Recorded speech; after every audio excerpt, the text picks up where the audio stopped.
ওকে নিয়ে কিন্তু একটা গেম খেলতেছে, অন্তর থেকে একটা লোক করে ভালো জানেন। ওকে মাইনাস করার জন্য প্লেয়ার কিন্তু ওরা দাঁড়া করাইছে। হঠাৎ পরিচালক ইকবালের মুখে এত মিষ্টি মিষ্টি কথা। শাকিব খানের পেছনে শত্রু রয়েছে, শাকিব খানের পেছনে একটা চক্র রয়েছে, শাকিব খানকে সরিয়ে ফেলার জন্য একটা পিলার দাঁড় করাচ্ছে। এই যে শাকিব খানের সাথে মিষ্টি মিষ্টি কথা বলে যারা শাকিব খানের কাছে থাকে তারা শাকিব খানকে ধ্বংস করে, এমনই মন্তব্য করেছে পরিচালক ইকবাল। তবে কি ইকবাল ভালো হয়ে গেল?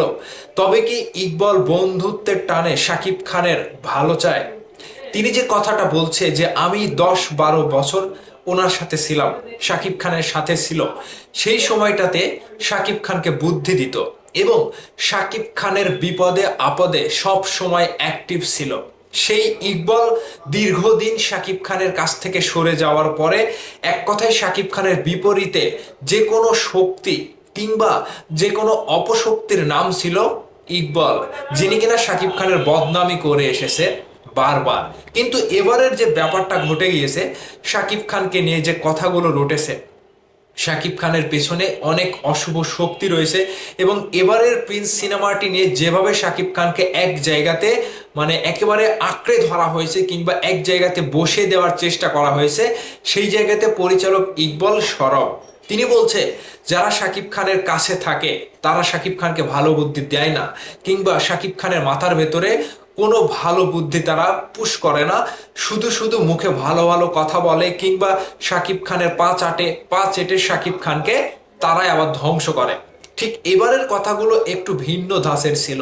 তবে ইকবাল সাহেব তিনি যে কথাগুলো বলেছে আমার কাছে কেন জানি মনে হয়েছে যে একটা মানুষের সাথে আপনি দীর্ঘদিন যখন চলবেন, এই যে বন্ধুত্বের সম্পর্ক ছিল যে কোনো মানুষের ক্ষেত্রে, সেটা ইকবালের ক্ষেত্রে আমি বলছি না, যেহেতু শাকিব খানের সাথে তিনি চলেছে, তিনি বারবার বলছে যে আমি তার ভালো চাই, মানে খারাপ চাই না, ভালো চাই।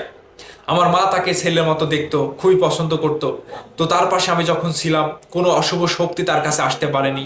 এবারের ইকবালের কথাগুলো শোনার পর আমার কাছে কেন জানি মনে হয়েছে যে হ্যাঁ, তিনি এতদিন পর্যন্ত যে কথাগুলো বলেছিল শাকিব খানকে নিয়ে যে গল্প বোঝে না, তিনি এবারও বলছে যে গল্প বোঝে না।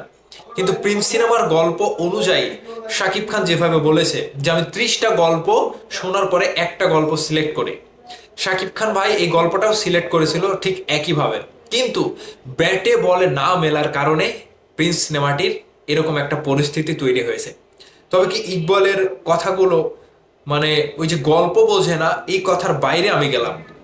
শাকিব খান গল্প ঠিকই বোঝে, এই কথাটা আমি মানতে পারলাম না, কিন্তু ইকবাল যে কথাগুলো বলেছে বন্ধুত্বের টানে হোক কিংবা দীর্ঘদিন একসাথে থাকার কারণে হোক কিংবা একটা মানুষের সাথে বিগত দিনে তিনি চলেছে একই পরিবারের মতো একই সংসারের মতো, সেই জায়গা থেকে ইকবাল যে কথাগুলো বলেছে যে হ্যাঁ আমি তার খারাপ চাই না, তার পেছনে একটা শক্তি রয়েছে, তাকে তার সাথেই চলেছে, খেয়েছে, মিষ্টি মিষ্টি কথা বলেছে এবং তাকেই বসানোর জন্য, শাকিব খানকেই বসানোর জন্য একটা পিলার দাঁড় করিয়ে দিয়েছে যে এই পিলারটি শাকিব খানের পিলার ভেঙে দেবে।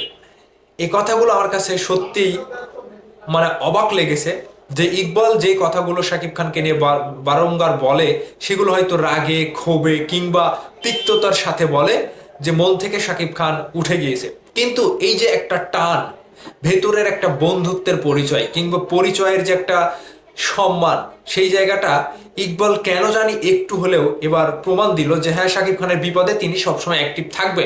যদি বড় ধরনের কোনো বিপদ আসে কিংবা এক কথায় শাকিব খানকে সরিয়ে দেওয়ার যে মাস্টার প্ল্যান হচ্ছে, সেটা ইকবাল হয়তো কোনো না কোনো দিক থেকে টের পেয়েছে কিংবা বুঝেছে। আবার তিনি এরকমটাও বলে যে শাকিব খান তিনি কারো কথাতে কখনো মুখ খোলে না, কিন্তু তাকে ব্যবহার করে যে অনেকে ইন্ডাস্ট্রিতে আসছে, ইন্ডাস্ট্রিতে নাম কামাচ্ছে, দিন শেষে আবার তারাই সেই শাকিব খানের ক্ষতি করছে। সেই জায়গা থেকে আমি বলতে চাই যে পরিচালক প্রযোজক ইকবাল যে কথাগুলো যেভাবে বলে এবারের কথাগুলো ছিল ভিন্ন। আমার কাছে কেন জানি মনে হচ্ছে তিনি সঠিক কথাগুলো বলছে কিংবা ভেতরের বিষয়গুলো তিনি আস করতে পারছে কিংবা জানতে পারছে। এক কথায় ইকবালের এই কথাগুলো শুনে আপনাদের কাছে কি বলে মনে হয়? ইকবাল কি আসলে সঠিক কথা বলেছে, নাকি তিনি কি ভালো হয়ে গেল, নাকি শাকিব খানের বিপদে তিনি হেল্প করতে চায়, নাকি এখনো শাকিব খান যদি বড় ধরনের কোনো বিপদে পড়ে ইকবাল পাশে এসে দাঁড়াবে? এই কথাগুলোর ভিত্তিতে আপনাদের মতামত চাই। অবশ্যই কমেন্ট করে জানাবেন। ভালো থাকবেন, সুস্থ থাকবেন। তবে বন্ধুত্বের সম্পর্কটা ভিন্ন রকম, যেটা আমার কাছে বলে মনে হয়। ভালো থাকবেন সবাই।